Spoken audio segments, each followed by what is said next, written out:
السلام عليكم ورحمة الله تعالى وبركاته.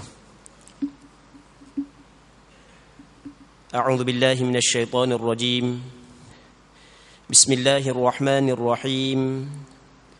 الحمد لله رب العالمين، والصلاة والسلام على أشرف الأنبياء والمرسلين سيدنا محمد وعلى آله وصحبه أجمعين. اللهم رب اشرح لي صدري ويسر لي أمري واحلل عقدة من لساني يفقه قولي، ولا حول ولا قوة إلا بالله العلي العظيم. اللهم انفعنا بما علمتنا وعلمنا ما ينفعنا وعلمنا ما جهلنا وذكرنا ما نسينا. اللهم يسر ولا تعسر، رب تمم بالخير. اللهم افتح علينا فتوح العارفين ووفقنا توفيق الصالحين. اللهم لا سهل إلا ما جعلته سهلا وأنت تجعل الحزن إذا شئت سهلا. Kita sambung balik pengajian kitab Bulughul Maram yang dikarang oleh Al-Hafidh Al-Imam Ahmad bin Ali bin Muhammad yang dikenali sebagai Imam Ibn Hajar Al-Asqalani, lahir pada tahun 773 Hijrah, wafat pada tahun 852 Hijrah, radhiyallahu ta'ala anhu wa rahimahullahu subhanahu wa ta'ala. Yang mana sekarang ni kita masih lagi di dalam bab wudu. Kita hadis yang ke-36.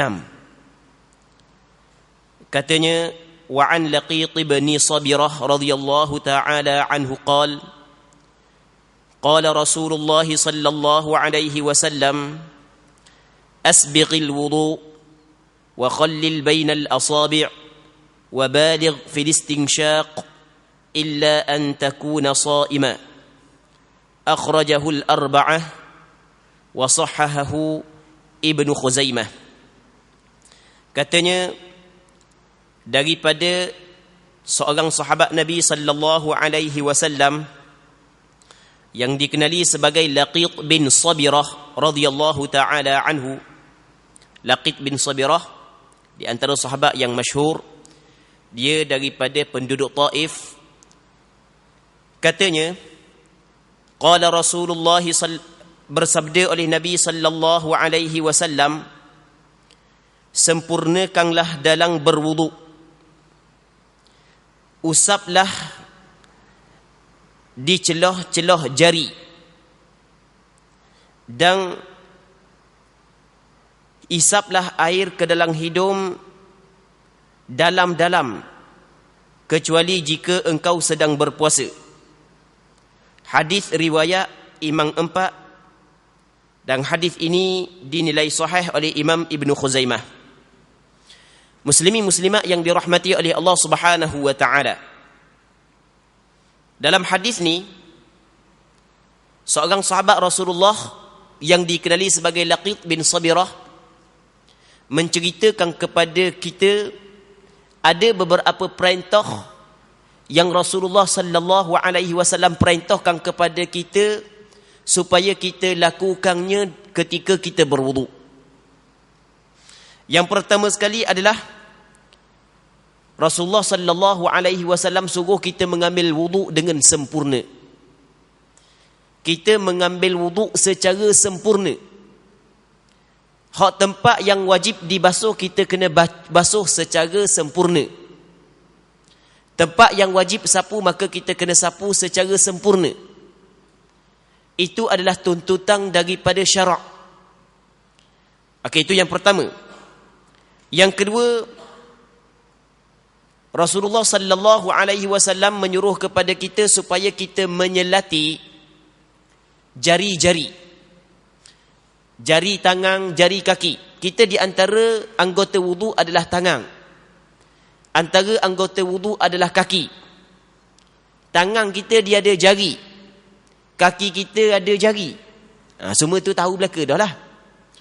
Dalam kita berwudu, sunat kita menyelati, kita usapkan di celah-celah jari tangan dan jari kaki. Itu perintah Nabi sallallahu alaihi wasallam. Cuma perintah di sini menurut pandangan dalam mazhab Imam Syafi'i adalah perintah sunat, bukan perintah wajib. Kerana di sana ada hadis yang mana ada seorang Arab Badui, Rasulullah sallallahu alaihi wasallam khabar kepada dia, tawaddau, mung kena berwuduk sebagaimana hak yang Allah Taala suruh. Tawadda kama amarakallah, mung kena berwuduk sebagaimana hak yang Allah Taala suruh dalam Al-Quranul Karim. Yang mana dalam Al-Quranul Karim tak ada pun sebut menyelati, hanya sebut basuh muka, basuh tangan, sapu kepala, basuh kaki. Menyelati di antara jari-jari tidak disebut. Maka hak yang tidak disebut dalam Al-Quran disebut pula dalam hadis, maka kata ulama hukum dia adalah sunat. Jadi sunat kita menyelati di antara jari-jari tangan kita, jari kaki kita. Sehingga kang ulama dalam kitab fiqh khabar secara detail lagu mana cara kita nak menyelati tangan kita, menyelati jari kita. Ikutlah lagu mana cara menyelati, mana hak yang paling afdal, hak tu hak yang dimaksudkan. Kita buat lagu ni ke, kita buat lagu ni ke, kita buat lagu ni ke, tu makna menyelati. Jari kaki kita, oleh kerana kaki kita tu dicelah di antara anak jari dengan jari manis kaki, dia halus kan, maka kata ulama kita menyelati dengan anak jari boleh masuk celah tu. Takut masuk ibu jari kaki tak boleh masuk pula, ibu jari tangan takut nak masuk pula kan celah tu kan. Jadi cari hak yang halus-halus. Yang penting kita menyelati. Jadi hukum menyelati di celah-celah jari adalah sunat. Hak yang wajib kena sampaikan air di celah-celah jari. Dia ada setengah orang jari tangan dia, jari kaki dia, jari tangan boleh kira lagi jari kaki. Jari kaki dia rapat. Jadi apabila rapat, kalau dia tidak menyelati, maka dok rata air, dok sampai air ke celah tu. Kata tersebut, kalau begitu keadaan dia, hukum menyelati bukan lagi sunat, bukan wajib. Asal hak yang diwajibkan adalah menyampaikan air. Tapi air tidak akan sampai, melainkan dengan menyelati, maka bertukar hukum menyelati menjadi wajib. Kerana benda? Kerana ma la yatimul wajibu illa bihi fahuwa wajib. Perkara yang tidak sempurna benda yang wajib melainkan dengannya, maka hukum dia juga wajib. Asal menyelati kata ulama hukum dia adalah sunat. Jari tangan, jari kaki kita ambil wuduk, lepas tu kita pun menyelati di jari kita ambil wuduk, kita menyelati di jari kita. Begitu juga kaki. Masa kita basuh kaki, kita pun menyelati di celah-celah jari kaki supaya air betul-betul sampai. Kalau jari kita tidak menyelati, air sampai, maka hukum menyelati sunat. Tapi kalau jari kita rapat, contoh kaki sebahagian daripada orang-orang tua, kaki dia rapat gitu, jari tu rapat. Jadi kalau dia cuang air, ciru air lagu tu, dok celup, dok masukkan jari dia celah, maka dok rata air, maka kata ulama ketika itu wajib menyelati. Kerana benda wajib menyelati? Kerana menyelati adalah tangga kepada perkara yang wajib, wasilah kepada perkara yang wajib. Hak yang wajib menyampaikan air, tapi air tidak akan sampai melainkan melalui cara menyelati, maka hukum menyelati adalah wajib. Okey. Jadi kadang-kadang menyelati jari adalah wajib ketika mana? Ketika air wuduk tidak akan rata melainkan melalui menyelati. Itu dipanggil ma la yatimul wajibu illa bihi fahuwa wajib. Itu dalam kaedah yang cukup masyhur. Setiap perkara yang tidak sempurna benda yang wajib melainkan dengannya, maka hukum dia juga wajib. Tidak sempurna menyampaikan air di celah-celah jari melainkan dengan menyelati, maka hukum menyelati adalah wajib. Okey, dua. Yang ketiga dalam hadis ni Rasulullah sallallahu alaihi wasallam suruh wabaligh fil istinsyaq. Maksud dia baligh fil istinsyaq, maksudnya mengisa air ke hidung secara berlebih-lebihan. Dia isa air ke hidung berlebih-lebihan dua. Dia isa air ke hidung ni maksudnya masuk air ke hidung. Apabila kita masuk air ke hidung, dapat dah fadilat istinsyaq. Dapat dah fadilat masuk air ke hidung. Mubalaghah, akak tinggi sikit naik sampai ke kawasan khayshum, kawasan batang hidung. Hak tu juga disunatkan. Dia isa air ke hidung sunat, lepas tu akak ke atas sunat. Jadi dua situ. Melainkan, kata Rasulullah, melainkan kalau sekiranya orang yang berpuasa. Orang yang berpuasa, tidak disunatkan, tidak disyariatkan, tidak dituntut dia berlebih-lebihan di dalam hisap air ke hidung. Masuk air ke dalam hidung tak apa, sunat, tapi jangan berlebih-lebihan. Komo tak apa, orang yang puasa disunatkan masa dia berwudu, tapi jangan berlebih-lebihan, jangan gok lagu itulah. Okey, itu menurut pandangan sebahagian daripada ulama. Sebab itulah kalau kita buka dalam kitab fiqh mazhab Imam Syafi'i, dia kata lagu mana? Di antara sunat wudu adalah mubalaghah fil madah wal istinsyaq. Berlebih-lebihan pada berkomor dan isap air ke hidung. Melainkan dimakruhkan kepada orang yang berpuasa. Orang berpuasa tidak disunatkan dia berlebih-lebihan berkomor, tidak disunatkan berlebih-lebihan pada masuk air ke hidung. Bukan tidak disunatkan berkomor, tidak disunatkan berlebih-lebihan. Maksudnya masih lagi sunat dia berkomor, masih lagi sunat masuk air ke hidung, tapi jangan berlebih-lebihan. Berlebih-lebihan tidak disunat, tidak dituntut. Makruh hukum dia. Okey, apabila makruh hukum dia tidak dituntut, tidak disyariatkan, tiba-tiba dia buat juga. Adakah ia membatalkan puasa? Tak. Melainkan kalau sekiranya tertelang air ketika mana dia berlebih-lebihan pada ketika berkomor dan masuk air ke hidung, baru batal puasa. Okey ya? Jadi orang kabadah jangan berlebih-lebihan dalam istinsyak air ke hidung. Mu puasa kan? Dekat dengan Ramadan dah dia pun masuk juga. Dia eret atas. Tak ingat dah makruh, bukan lupa ingat Masa dia masuk tu dia sedok. Dia sedok naik sampai ke atas, masuk dalam rongga.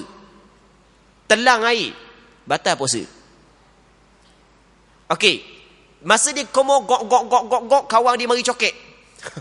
Telang air dah sekarang, batal puasa. Kerana dia? Kerana setiap benda yang terjadi daripada perkara yang tidak disyariatkan, ia membatalkan puasa. Berbeza dengan masalah hanya komor saja. Kita nak ambil wudu, kita komor je. Kita tidak mubalaghah, kita tidak berlebih-lebihan. Tiba-tiba termasuk air ke dalam rongga, ia tidak membatalkan puasa. Kita masuk air ke hidung saja, tidak mubalaghah. Tiba-tiba warna tak tahu, setok lagu mana tahu, masuk sampai ke atas tu. Benda tu terjadi bukan kosak kita, maka ia tidak membatalkan puasa. Okey, kita kena ingat gini, kaedah dalam kitab fiqh disebut lagu mana? Setiap benda yang tawallud. Okey, dalam kitab fiqh dikata setiap benda yang membatalkan puasa terjadi, tawallud lahir daripada perkara yang disyariatkan, maka ia tidak membatalkan puasa. Setiap perkara yang terjadi daripada benda yang tidak disyariatkan, maka ia membatalkan puasa. Kita apabila kita berjunub, wajib kita mandi. Wajib kita mandi ya. Okey, bangun subuh lewat hari tu. Dah letih malang, sembahyang tarawih sudah pukul berapa? Balik bersama dengan isteri pula letih lah. Basuh-basuh tidur selalu. Ingat nak bangun awal, nak sembahyang tahajud pula, nak buat qiyamul lail di akhir malam. Lepas tu kita nak sahur. Letih dak sedar setarang. Bangun-bangun, orang bang subuh dah keluar fajar. Orang bang subuh dah. Katakanlah subuh dalam pukul 5.36.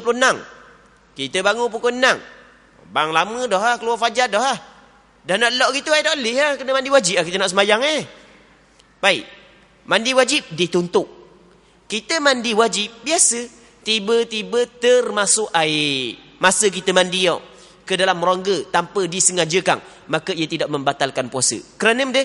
Kerana termasuk air ke dalam rongga melalui ataupun lahir daripada perkara yang dituntut, yang disyariatkan, ia tidak membatalkan puasa.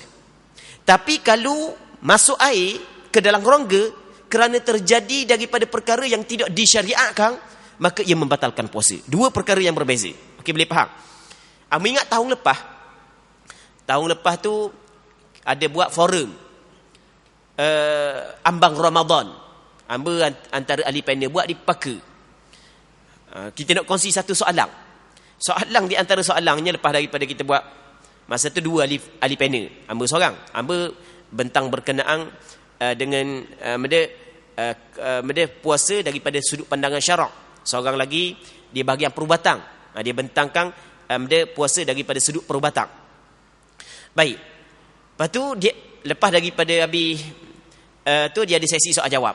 Di antara soalan yang diajukan kepada hamba adalah, Ustaz, apakah hukum kentut dalam air pada bulan Ramadan? Pelik sungguh soalan. Dia kata hukum ketuk dalam air pada bulan Ramadan. Jadi batal tak puasa? Okey. Yang pertama sekali yang menjawab kata masalah benda lagu tu tak ada kerja. Benda hak sia-sia. Sakit perut nak ketuk pergi cari air masuk dalam bulan Ramadan, benda tu tidak dituntut oleh syarak. Agama tak tuntut pun kepada kita, tak suruh kepada kita kalau nak ketuk pergi cari air. Okey, katakanlah dia buat. Nak ketuk dia masuk dalam kolah, berok ketuk dalam kolah, mungkin ketuk dia kuat kali yo. Jadi masuk dalam ketuk dalam air kurang sikit dengar. Mai gegar rumah ketuk ni. Jadi kalau ketuk dalam kolah mungkin jadi kurang sikit orang dengar. Tak tahulah lagu mana. Ataupun hanya soalan saja-saja ke buat ni. Okey. Jadi bila dia ketuk dalam air, kalau dia tidak yakin bahawasanya ada air masuk melalui lubang punggung dia masa lepas daripada dia ketuk, maka tidak membatalkan puasa. Sebab dah masuk air, dah batal puasa. Baik. Kalau yakin tak masuk air, tak batal. Kalau syok mungkin masuk air, mungkin tak, juga tak batal. Kalau yakin masuk air, gua ni. Masuk air tak setarang dah batal tak puasa? Batal. Sebab benda batal? Kerana benda tu terjadi melalui perkara yang tidak disyariatkan. Ketuk dalam air tidak disyariatkan oleh syarak. Tiba-tiba dia pergi buat, terjadi masuk air ke dalam rongga melalui perbuatan yang tidak disyariatkan, maka ia membatalkan puasa. Tapi jangan buat kerja lagu tu lah. Tak ada faedah. Banyak lagi kerja yang boleh buat, yang berfaedah. Banyak lagi ngecari kerja pergi ketuk dalam air. Jadi satu kerjaan berat pula. Okey. Hadis ni dikeluarkan oleh 4 orang ulama hadis. Yang pertamanya Imam Abu Daud, yang keduanya Imam Tirmizi, yang ketiganya Imam An-Nasa'i, yang keempatnya Imam Ibnu Majah. Dan hadis ni dinilai sahih oleh Imam Ibnu Khuzaimah. Juga hadis ni dinilai sahih oleh Imam Tirmizi. Katanya, wali Abi Dawud fi riwayatin idza tawadda'ta famadmid. Katanya di sana ada riwayat, menurut riwayat Imam Abu Dawud, Nabi SAW bersabda, jika engkau berwudu, hendaklah engkau berqamar. Jadi Rasulullah suruh kita berqamar. Cuma suruhan di sini bukan suruhan wajib, bukan suruhan sunat, kerana berqamar tidak disebut di dalam Al-Quranul Karim. Hak yang disebut dalam Al-Quranul Karim adalah basuh muka, basuh tangan hingga ke siku, sapu kepala, basuh kaki hingga buku lali. Qamar tidak disebut. Maka kata ulama, perintah di sini bukan perintah wajib, bukan perintah sunat. Jadi sebelum daripada kita basuh muka, disunatkan kita berqamar-qamar. Seterusnya, wa an Uthman radhiyallahu ta'ala anhu anna an-nabiy sallallahu alaihi wasallam kana yukhallilu lihyatahu fil wudu'. Akhrajahu at-Tirmidzi wa sahhahahu Ibnu Khuzaimah. Maksudnya daripada Uthman, maksud Uthman di sini adalah Sayyidina Uthman radhiyallahu taala anhu. Sayyidina Uthman bin Affan, dia adalah seorang sahabat Rasulullah sallallahu alaihi wasallam yang cukup hebat, yang cukup dikenali daripada penduduk Mekah, golongan-golongan Muhajirin. Dan dia di antara sahabat yang dilantik menjadi khalifah selepas daripada kewafatan Sayyidina Umar bin Al-Khattab radhiyallahu taala an. Yang hebat lagi, Sayyidina Uthman bin Affan menjadi menantu Rasulullah 2 kali. Maksudnya Sayyidina Uthman bin Affan dia menjadi menantu Rasulullah 2 kali, adalah anak perempuan Rasulullah 2 orang jadi isteri dia. Dia sebenarnya kita tidak boleh mengumpul 2 perempuan yang mana kedua tu adalah adik-beradik menjadi isteri kita dalam satu masa. Tapi boleh kita berkahwin dengan 2 beradik dalam masa yang lain-lain. Di zaman jahiliyah dulu biasalah. Orang Arab yang nikah ramai, isteri pertama kakak, isteri kedua adik, biasa. Allah Ta'ala larang, wa an tajma'u bainal ukhtaini illa ma qad salaf. Di antara benda yang dilarang adalah mu mengumpul di antara 2 adik-beradik perempuan, melainkan benda yang lepas dah tu dimaafkan. Tak boleh lah. Sayyidina Uthman dia nikah dengan anak Rasulullah yang pertama dengan Ruqayyah radhiyallahu taala anha. Mati Ruqayyah, nikah pula dengan Ummu Kulthum. Dua anak Nabi sallallahu alaihi wasallam. Sayyidina Uthman radhiyallahu subhanahu wa taala di antara sahabat yang cukup pemurah, dermawan. Di dalam peperangan Tabuk, dia banyak menyumbang kepada Nabi sallallahu alaihi wasallam dan kepada tentera yang menyertai peperangan tersebut. Sehingga kan oleh kerana banyak sangat sampai ke Nabi sallallahu alaihi wasallam menyebut tidak memberi mudarat dah kepada Uthman selepas daripada ini apa yang dia nak buat. Kerana banyak sangat dia bersedekah fi sabilillah. Okey, itu cerita sedikit sebanyak berkenaan dengan Sayyidina Uthman. Yang mana kata Sayyidina Uthman bahawasanya Nabi sallallahu alaihi wasallam sentiasa menyelat-nyelati jangguknya ketika berwudu. Rasulullah sallallahu alaihi wasallam ada jangguk. Jadi jangguk ni di antara sunnah Nabi sallallahu alaihi wasallam. Rasulullah berjangguk, patut Rasul tuntut kepada kita supaya berjangguk. Maka hukum sipang jangguk adalah dituntut oleh agama. Cuma ulama berselisih di antara wajib ke sunat. Majoriti ulama mengatakan hukum simpang jangguk adalah wajib. Orang yang tidak simpang jangguk telah melakukan perkara yang haram. Okey, itu pandangan majoriti. Namun pandangan yang masyhur, yang mu'tamad dalam mazhab Imam Syafi'i, simpang jangguk bukan wajib, hukum dia sunat.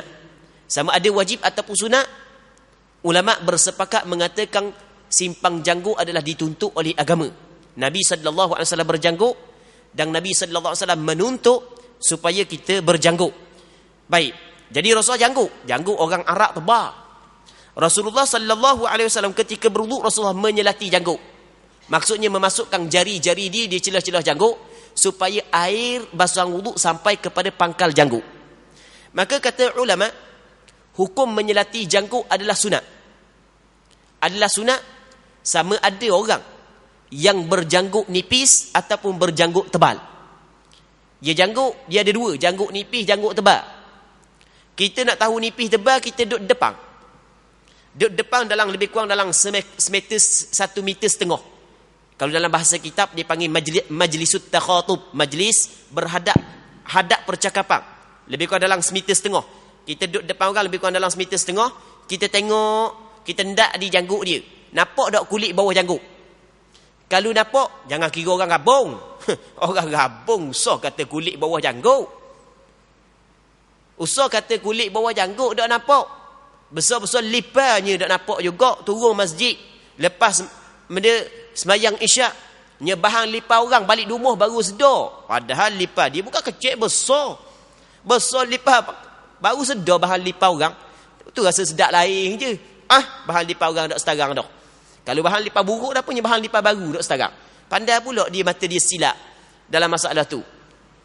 Kalau kira dengan orang gabung, kadang-kadang tak gabung pun molek-molek ada tukar. Nak masuk pintu kereta lain, nak masuk pintu kereta lain je, pergi buka pintu kereta lain. Dah warna dah ikat nak tekan, tarik, dah buka, tarik, dah buka, tengok lah. Warna je sama kereta. Pelik lain. Kereta kita duduk alik nu. Parak dah setarang dah. Baik. Jadi kira orang yang mata biasalah. Mata dia daklah rabung. Mata dia daklah tajam sangat. Mata-mata pertengahan, mata orang ramai-ramai. Kalau duduk dengan seorang dalam kadar 1,5 meter, dia nampak tak kulit bawah jangguk? Kalau nampak, maka jangguk tu dinamakan jangguk nipis. Biasa orang Melayu ni, orang Melayu lah, jangguk nipis biasa je. Nampaklah kulit bawah jangguk. Baik, yang keduanya jangguk tebal. Jangguk tebal ni, kalau kita duduk dalam majlis takhatub, lebih kurang di antara kita dengan orang yang kita nak tengok tu 1,5 meter, kita pun tengok tak nampak kulit hak duk bawah jangguk, maka jangguk dia tebal. Okey, kita ada jangguk nipis, jangguk tebal. Sama ada jangguk nipis ataupun jangguk tebal, sunat menyelati di bawah jangguk. Hukum dia sunat. Kita ada jangguk sunat. Orang tak ada jangguk tak boleh nak amat dengan hadis ni. Orang ada jangguk saja. Baik. Dia bukan semua hadis Rasulullah sallallahu alaihi wasallam dapat diamali oleh kita. Di antara hadis yang tidak dapat diamalkan oleh sebahagian daripada orang hadis ni, orang puang boleh amal hadis ni. Nak amal ni tak ada janggut orang puang. Orang puang ada janggut pun comel kerak. Lok gitu tak comel kan? Dia tumbuh janggut ada kat apa tumbuh janggut lok gitu Hai tak comel lagu tu. Kerak Baik. Jadi hadis ni tak boleh diamalkan oleh orang puang sebab orang puang tak ada janggut. Jadi orang yang ada janggut, dia dapat kelebihan sipang janggut. Lepas tu dia dapat kelebihan lain pula. Ni fadilah menyelati di bawah janggut. Baik. Jadi Rasulullah sallallahu alaihi wasallam menyelati di bawah janggut pada ketika dia berwudu. Cuma kata ulama, hukum menyelati di bawah janggut asal dia adalah sunat, sama ada janggut tebal ataupun janggut nipis. Melainkan bagi orang yang janggut nipis. Orang yang janggut nipis, dia mesti kena menyampaikan air ke pangkal janggut dan kulit yang ada di kawasan muka yang ada di bawah janggut. Kita janggut kita kan ada yang duduk di luar kawasan muka bawah dagu Ada yang duduk dalam kawasan muka janggut kita. Kulit yang berada di bawah janggut, yang duduk dalam kawasan muka, wajib kena sampaikan air. Kalau sekiranya janggut kita nipis, janggut nipis kena sampaikan air Janggut tebal tak wajib. Orang janggut tebal macam orang Arab tu, macam orang Pakistan, macam sebahagian daripada orang kita janggut tebal. Baik. Yang diwajibkan kepada dia basuh luar saja, dalam tak perlu. Tak wajib. Jadi waktu tak ada masalah lah. Ni yang janggut nipis. Dia kalau dia dah masuk gini, tangan dia bawah janggut, air tak sampai bawah. Kata ulama, wajib dia kena menyelati. Asal hukum menyelati sunat, tapi kerana menyampaikan air di bawah kulit janggut yang nipis adalah wajib, tidak dapat dia menyampaikan air di bawah janggut tersebut melainkan dengan menyelati, maka hukum menyelati janggut juga adalah wajib. Kerana macam yang kita khabar tadi, kaedah yang sama, ma la yatimul wajibu illa bihi fahuwa wajib.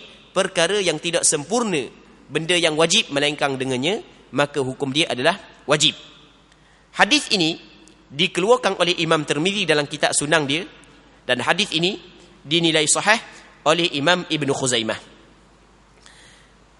Seterusnya hadis yang ke-39. Wa an Abdullah bin Zaid qal inna an-nabiy sallallahu alaihi wasallam utiya bi thuluthi muddin faja'ala yadluku dhira'aihi akhrajahu Ahmad wa sahhahahu Ibn Khuzaimah. Apa kata dia? Abdullah bin Zaid, seorang sahabat Nabi sallallahu alaihi wasallam berkata bahawa Nabi sallallahu alaihi wasallam pernah diberi air sebanyak 2/3 cupok. Okey, secupok. Orang ni mungkin tak kenal cupok. Kalau orang tua-tua dulu dia tahu cupok. Sebab orang tua-tua dulu suka beras dengan cupok lagi. Amba ingat masa kecil-kecil itu, kita ingat lagi lah. Ayah kita apabila sampai hari raya tu suka zakat terah dengan cupok. Kita ada cupok, ada iwak cateng kata orang, ukuran secupok, lepas tu ukuran segatang. Baik. Lah ni dak pakai dah cupok menatang menda pun dak tahu. Budak-budak muda dak tahu dah lah ni menda cupok pun dak tahu. Sebab kita tak guna dah cupok. Kita guna benda, kita guna kilo lah ni, gereng lah ni. Cupok tak tahulah. Cuma kata ulama ukuran cupok, ukuran secupok lebih kurang dalam 625 gram. Lebih kurang ataupun 600 gram, lebih kurang tu je. Maksudnya setengah kilo lebih sikit. Jadi itu ukuran secupok. Satu ketika ada orang datangkan, orang bawa kepada Rasulullah air, tak sampai secupok, 2/3 cupok. Pendek kata, air ni, okey, lebih kurang banyak ni lah, cakap kita mudah-mudah. Lebih kurang banyak ni ataupun kurang sikit daripada hot ni. Lebih kurang banyak ni. Orang mari kepada Rasulullah. Kalau kurang sikit. Lepas tu Rasulullah mengambil air tersebut untuk berwudu. Faja'ala yadluku dhira'ai. Maka beliau gunakan untuk menggosok kedua tangannya. Maksudnya Rasul guna air tersebut untuk berwudu, dan dalam wudu tersebut Rasul gosok dua tangan dia. Rasul gosok dua lengan dia. Baik. Okey, dalam hadis ni kata ulama yang pertama sekali disunatkan kepada kita jangan berlebih-lebihan dalam penggunaan air. Kita kadang-kadang sebeledi basuh muka. Muka macam besar talang. Basuh sebeledi terus. Bau. Itu adalah makruh. Makruh di sisi agama, di sisi syarak. Dia mengambil wuduk tidak semesti banyak air. Rasulullah pernah mengambil wuduk tak siapa pun secupok. Tak siapa pun setengah kilo air. Sikit je. Dah boleh je ke ambil air? Boleh ke ambil wuduk air banyak tu? Boleh. Payah benda. Tok air dalam bekah. Lepas tu ambil celup air dalam tangan. Sebelum celup basuh dulu tangan. Cuang bekah sikit basuh tangan. Celup air. Ambil setapak tangan. Basuh tangan. Ambil celup pula. Ambil setapak tangan. Komong. Masuk air ke hidung. Ambil pula setapak tangan. Tok ke atas. Lepas tu sapu lah. Ambil air. Lepas tu ambil air. Tangan. Lepas tu ambil air. Sapu kepala. Masuk celup pula. Cuang atas kaki. Cukup. Lepas daripada buat lagu tu di antara sunnah Nabi SAW. Sebab kita tengok masyarakat kita terlalu banyak melakukan pembaziran air. Walaupun dalam hal ibadat. Sepatutnya dalam hal ibadat kita kena mengelaklah daripada berlaku pembaziran. Kadang-kadang kalau buka pahit itu dah lah buka kuat tau. Muja dak tak pilih bomba dia buka kuat gak kali tau. Punya buka. Buka. Pak basuh muka. Baik. Jadi kalau ambil tadah gitu tu boleh kira lagi. Tu pun air lepas banyak dah. Hak setengah tu tok pula muka di bawah air tu. Lagi dak sampai 2 minit dak akak muka. Banyak benar basuh air. Di muka banyak benar basuh muka dia dengan air. Tengok Nabi SAW pernah berwuduk dak sampai pun secupok. Dalam hadis yang diriwayat oleh Imam Ahmad bin Hanbal dinilai sahih oleh Imam Ibn Khuzaimah. Baik, sebab itulah kita kena berpada-pada penggunaan air dalam berwuduk. Rasulullah cukup secupok. Tapi pergi Mekah molek-molek ada pula. Guna sikit air, balik kampung je tak boleh. Pergi Mekah kan bawa spray tu kan. Molek-molek ada air, guna sikit aja. Tak sapas gelas pun spray air di muka, spray air di tangan, basuh kepala, sapu kepala basuh kaki. Molek-molek ada, boleh buat Okey, ajar buat benda lagu tu kerana itu juga adalah tuntutan daripada syarak. Okey, itu yang pertama. Yang keduanya, oleh kerana dalam hadis ni menyebut Rasul gosok dua lengan dia, maka ulama kata di antara apa hak yang dituntut oleh syarak ketika kita berwuduk adalah kita gosok anggota wuduk kita. Kita basuh muka, kita gosok muka kita. Kita basuh tangan, kita gosok tangan kita. Kita sapu kepala, biarlah sapu kepala, sapu dah kan. Lepas tu kita basuh kaki, kita gosok kaki kita. Dituntut oleh syarak. Cuma tuntutan di sini, adakah tuntutan wajib ataupun sunat? Berlaku perselisihan di kalangan ulama. Menurut pandangan majoriti, kebanyakan ulama, termasuk pandangan mu'tamad yang dipegang. Mu'tamad ni maksudnya pandangan yang dipegang lah. Pandangan yang dipegang, pandangan yang difatwa, pandangan yang kuat dalam mazhab Imam Syafi'i adalah hukum gosok masa kita basuh wuduk, ambil wuduk, kita basuh tangan, basuh muka, basuh kaki, hukum dia adalah sunat, bukan wajib. Maksudnya kalau orang dok gosok muka, asal gata air pada tempat yang wajib basuh, asal kata gata air pada tempat yang wajib basuh pada tangan walaupun dok gosok, asal kata gata air pada tempat yang wajib basuh kaki pada wuduk walaupun dok gosok, wuduk dia sah. Cuma dia telah meninggal satu kelebihan, iaitu gosok. Sebaik-baiknya gosok. Okey, habis. Seterusnya, wa anhu annahu ra'a an-nabiy sallallahu alaihi wasallam ya'khudhu li udhunayhi ma'an ghayra al-ma'i alladhi akhadha li ra'sihi akhrajahu al-Baihaqi wa huwa 'inda Muslim min hadha al-wajhi bi lafdhi wa masha bi ra'sihi bima'in ghairi fadli yadayhi wa huwa al-mahfuz. Maksudnya dari dia pula, maksudnya daripada Abdullah bin Zaid juga, bahawa dia pernah melihat Nabi sallallahu alaihi wasallam mengambil air untuk mengusap dua telinganya selain air yang beliau ambil untuk mengusap kepalanya. Jadi Rasul sapu telinga menggunakan air yang selain daripada air yang diguna pada sapu kepala. Minggu lepas kita cerita dah panjang lebar. Di antara sunat wudu adalah sapu telinga. Sapu telinga saat ni tu ulama berselisih pandangan. Adakah kena guna ataupun adakah guna air daripada sapu kepala ataupun kena ambil air lain? Ada sebagian ulama kata hak sunatnya masa kita sapu kepala, lepas tu terus pergi ke telinga. Tu hak sunat. Kita hak yang kita nak belajar, sapu kepala, ambil air lain pula, sapu telinga. Tu hak yang kita belajar. Baik, mana pandangan mazhab Imam Syafi'i? Pandangan mazhab Imam Syafi'i adalah air hak yang sapu telinga, dan juga ni pandangan mazhab Hambali, air hak yang sapu telinga adalah lain daripada air sapu kepala. Maksudnya mengikut pandangan mazhab Syafi'i, pandangan mazhab Hambali, lepas daripada kita sapu kepala, ambil air lain pula buat sapu telinga. Dalilnya hadis ni. Yang mana hadis ni diriwayat dengan sanad yang sahih. Baik. Tengok. Jadi Nabi SAW dia mengambil untuk menyapu telinganya air yang selain daripada air yang Rasulullah ambil untuk kepalanya. Hadis ini dikeluarkan oleh Imam Baihaqi. Cuma menurut riwayat Imam Muslim disebutkan beliau mengusap kepalanya dengan air yang bukan sisa dari yang digunakan untuk mengusap kedua tangannya. Inilah hadis yang mahfuz.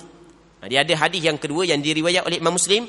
Rasulullah diambil air lain pula buat sapu kepala. Maksudnya masa dia basuh tangan, dia tak terus lepas basuh tangan tu pakai sapu kepala. Dah tangan kan basuh, lembab tangan tu. Pakai sapu kepala lalu dah lembab dah tangan dah. Rasul ambil air lain. Okey, itu maksud dia. Kata Syekh Ibn Hajar Al-Asqalani, hadis ni adalah hadis mahfuz. Ada pun hadis yang sebelum ni dia panggil hadis syadz. Dia sebenarnya hadis syadz adalah hadis dhaif.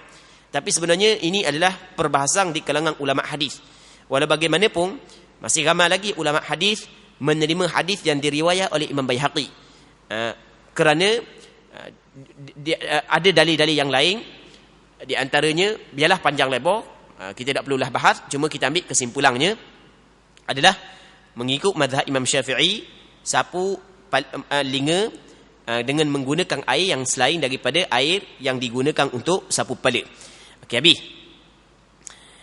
Kalau sapu kepala saat itu memang jelaslah sepakat ulama mesti kena ambil air lain, tidak memada kena ambil air hak yang yang kita guna untuk basuh tangan dah. Kita basuh tangan, lepas basuh tangan terus sapu kepala, tu tidak memada. Itu sepakat ulama tanpa ada khilaf, mesti kena ambil air lain pula. Seterusnya kata dia, wa an Abi Hurairah radhiyallahu anhu qala سمعت رسول الله صلى الله عليه وسلم يقول إن أمتي يأتون يوم القيامة غرا محجلين من أثر الوضوء فمن استطاع منكم أن يطيل غرته فليفعل متفق عليه واللفظ لمسلم. Abu Hurairah radhiyallahu anhu berkata, aku mendengar Rasulullah sallallahu alaihi wasallam bersabda, sesungguhnya umatku akan datang pada hari kiamat dalam keadaan wajah dan tangan yang berkilauan dari kesang wudu. Allahu Rabbi. Maka barang siapa di antara kamu yang dapat memperpanjangkan kilauannya, hendaklah ia mengerjakannya. Hadis muttafaqun alaih menurut riwayat Imam Muslim. Maksudnya lafaz ini adalah lafaz Imam Muslim. Muslimin muslimat yang dirahmati oleh Allah Subhanahu wa taala. Dalam hadis ni Nabi sallallahu alaihi wasallam nak khabar kepada kita bahawasanya umat dia maksudnya orang beriman. Dia umat ada dua. Umat dia orang kafir pun masuk, orang beriman pun masuk, tu dipanggil ummatud da'wah.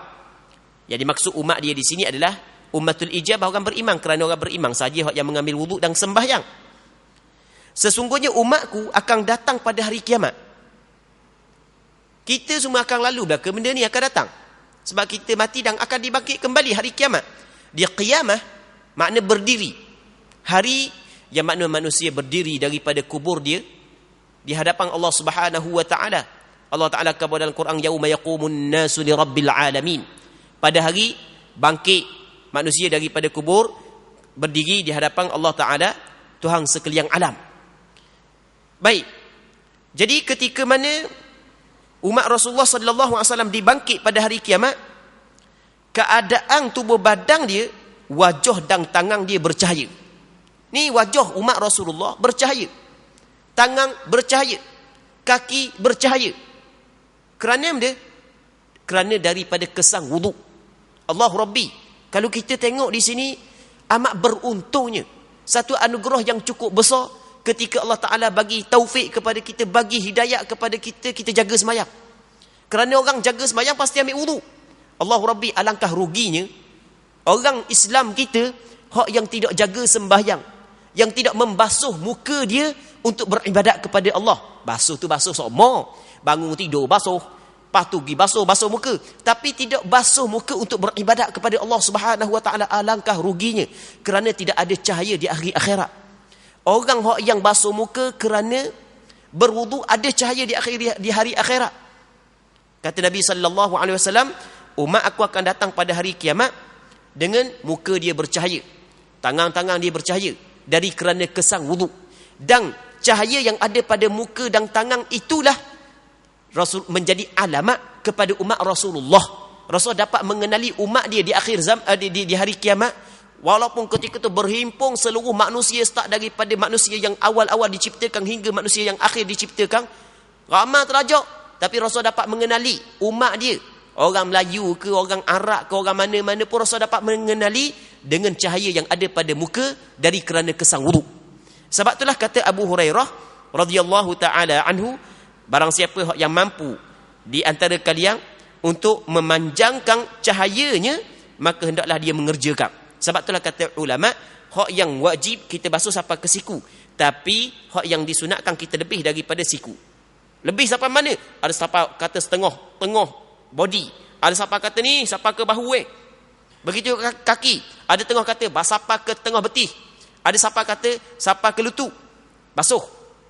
Baik. Jadi hak tu hak yang disunatkan. Jadi jangan hanya kita basuh hak anggota wajib, bukan kita sunat, kita ambil hak yang lebih daripada hak yang wajib, kerana hak yang lebih daripada hak yang wajib akan benda Allah Ta'ala cahayakan di hari akhirat yang menjadi alamat kepada umat Nabi Muhammad sallallahu alaihi wasallam. Okey, kita rasa situ dulu pertemuan kita pada malam ni, insya-Allah. Kitab ni mungkinlah kita akan jumpa pula lepas daripada raya ni. Bulan Ramadan tak ada kuliah maghrib, orang duk sibuk nak sembahyang tarawih. Jadi insya-Allah kita akan jumpa balik lepas daripada raya. Kita tangguhlah dulu untuk bulan Ramadan. Kita mengharapkan, kita berdoa kepada Allah agar pengajian kita pada malam yang mulia ini diberkati oleh Allah Subhanahu Wa Taala, dan sama-sama kita dapat mengambil manfaat agar kita dapat terus membaiki cara ibadat kita, supaya ibadat kita diterima oleh Allah Subhanahu wa taala. Allah Subhanahu wa taala a'la wa adam. Allahumma haqqiqna bittiba'i nabiyyika Muhammadin sallallahu alaihi wasallam zahiran wa batina. Allahumma ij'alna mimman yastami'una al-qawla fayattabi'una ahsana. Wa sallallahu wa sallim wa barik ala sayyidina Muhammad wa ala alihi wa sahbihi ajma'in. Walhamdulillahi rabbil alamin.